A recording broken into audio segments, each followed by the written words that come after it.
दोस्तों, आप लोगों ने कभी ना कभी खुले आसमान की तरफ देखकर ये तो जरूर सोचा होगा कि हमारा ये स्पेस कितना बड़ा है और हमारे सोलर सिस्टम में मौजूद बाकी सारे प्लैनेट्स के अंदर आखिर है क्या, और इसी के साथ बाकी सारे प्लैनेट्स में एक दिन कितने घंटे का होता है और एक साल में कितने दिन होते हैं। खैर, इन्हीं सारे सवालों का जवाब लेकर हम आ चुके हैं। तो मेरा नाम है विशाल, आप लोग देख रहे हो Vision Gem YouTube channel. So let's start our today's video. तो पहले हमारे सोलर सिस्टम में मौजूद सारे प्लैनेट्स के बारे में डिटेल्स में कुछ पता कर लेते हैं, जिससे हमें बाकी चीजें जानने में और ज्यादा आसानी होगी।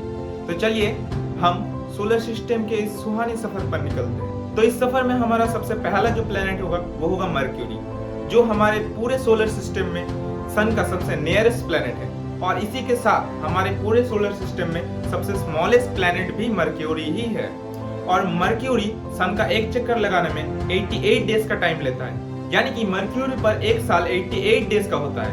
और मर्क्यूरी सन को 1,70,500 किलोमीटर पर आवर की स्पीड से ऑर्बिट करता है, और मर्क्यूरी का रेडियस है 2,440 किलोमीटर, जो कि अर्थ का 1/3 होता है।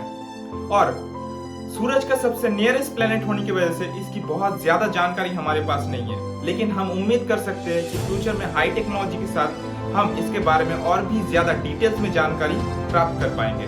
खैर, इस सफर में हम आगे बढ़ते हुए सन के सेकंड नियरेस्ट प्लैनेट हम वेनस पर चलते हैं। तो वेनस हमारे पूरे सोलर सिस्टम का 6th लार्जेस्ट प्लैनेट है, और ये सूरज का एक चक्कर लगाने में 225 दिन का समय लगता है, यानी वेनस में एक साल 225 दिन का होता है। और अगर बात किया जाए वेनस के एटमॉस्फेरिक प्रेशर की, तो यहाँ का एटमॉस्फेरिक प्रेशर अर्थ के मुकाबले 90 गुना ज्यादा होता है, और टेम्परेचर भी 475 डिग्री सेल्सियस होता है, जो कि लिविंग क्रिएचर्स के लिए बिल्कुल भी सुटेबल नहीं है। और सबसे मजेदार बात तो ये है कि वेनस हमारे पूरे सोलर सिस्टम में हमारे प्यारे चांद के बाद दूसरा सबसे ब्राइट न्यूट्रल ऑब्जेक्ट है। और इस प्लैनेट का एक अजीब या फिर मिस्टीरियस बात तो ये है कि जहां पर हमारे पूरे सोलर सिस्टम में मौजूद बाकी सारे प्लैनेट्स अपने एक्सिस के चारों तरफ एंटी क्लॉकवाइज रोटेट करते हैं, यानी कि घड़ी का कांटा जिस तरफ घूमता है उसकी उल्टी दिशा में घूमता है, लेकिन वहीं पर हमारा ये जो वेनस प्लैनेट है ये अपने एक्सिस पर क्लॉकवाइज रोटेट करता है। क्यों, जानकर हैरानी हुई ना। और हाँ, मर्क्यूरी और वेनस इन दोनों के पास ही अपना कोई मून नहीं है। अब इस सफर को आगे बढ़ाते हुए हम आ जाते हैं तीसरे प्लैनेट यानी हमारे प्यारे अर्थ की ओर। अर्थ हमारे पूरे सोलर सिस्टम में 5th लार्जेस्ट प्लैनेट है, यानी कि 5वां सबसे बड़ा प्लैनेट। और अर्थ पर तो हम है ही। अर्थ सन का एक चक्कर लगाने में लगभग 365 डेज का टाइम लेता है। अर्थ के पास एक मून है, ये सब कुछ सबको पता ही होगा, लेकिन जो आपको नहीं पता है वो है हमारे अर्थ के पास जो मून है वो हमारे पूरे सोलर सिस्टम में सबसे ज्यादा ब्राइटेस्ट न्यूट्रल ऑब्जेक्ट है। चांद की इतनी तारीफ सुनकर आप लोगों को तो मजा ही आ गया होगा। खैर, इस सफर को जारी रखते हुए हम चलते हैं हमारे चौथे प्लैनेट मार्स की तरफ। और मार्स अर्थ के हाफ साइज का है, और मार्स का रेडियस है 3,390 किलोमीटर, और ये सन से लगभग 228 मिलियन किलोमीटर दूर है। और मार्स पर आयरन ऑक्साइड बहुत ज्यादा मात्रा में होता है, जिसकी वजह से दूर से इसको देखने में लाल कलर का दिखाई पड़ता है, जिसकी वजह से इसको रेड प्लैनेट भी बोला जाता है। और मार्स पर दूसरे प्लैनेट के मुकाबले ह्यूमंस के सरवाइव करने का जो पॉसिबिलिटी होता है वो भी बहुत ज्यादा हाई होता है। मार्स पर सिर्फ 2 ही सीजन होते हैं, विंटर और समर। विंटर में टेम्परेचर हद से ज्यादा लो होता है और समर में हद से ज्यादा हाई।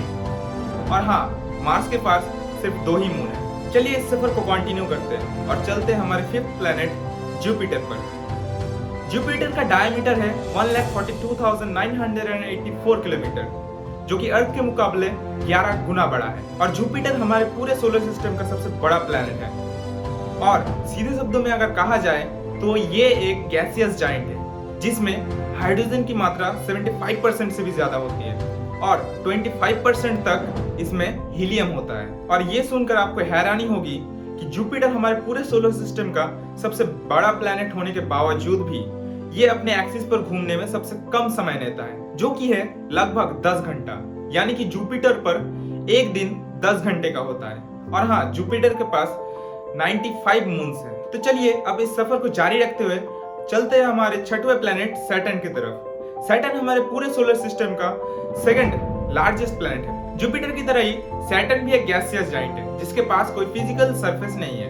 और ये भी ज्यादातर हीलियम और हाइड्रोजन से ही बना हुआ है और हमारे पूरे सोलर सिस्टम में सबसे ज्यादा मून वाला प्लेनेट भी सैटर्न ही है, जिसके पास 146 मून्स हैं। और सैटर्न का नाम सुनते ही हमारे दिमाग में जो सबसे पहले एक ख्याल आता है वो है एक ऐसा प्लेनेट जिसके आसपास एक ब्यूटीफुल सा रिंग है और ये रिंग बना है बिलियंस ऑफ रॉक्स, आइस और डस्ट से। सैटर्न का एवरेज टेम्परेचर -178 डिग्री सेल्सियस होता है, लेकिन अगर साइंटिस्टों की माने तो इसका कोर बहुत ही ज्यादा गर्म होता है। इसके बाद हम हमारे सफर को जारी रखते हुए चलते हैं नेक्स्ट प्लेनेट की ओर।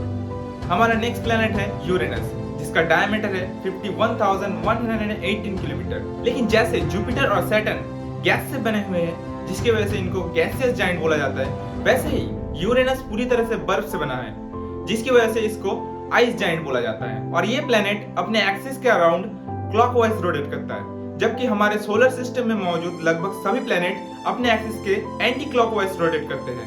अब मैंने इसको लगभग क्यों बोला वो आप लोग कमेंट में बताना। और यूरेनस के पास 27 मून्स है और ये सन से लगभग 2.9 बिलियन किलोमीटर दूर है। खैर, अब चलते हैं हमारे सोलर सिस्टम के 8वें प्लेनेट यानी कि नेपच्यून की तरफ, जो सन से लगभग 2.8 बिलियन माइल दूर है।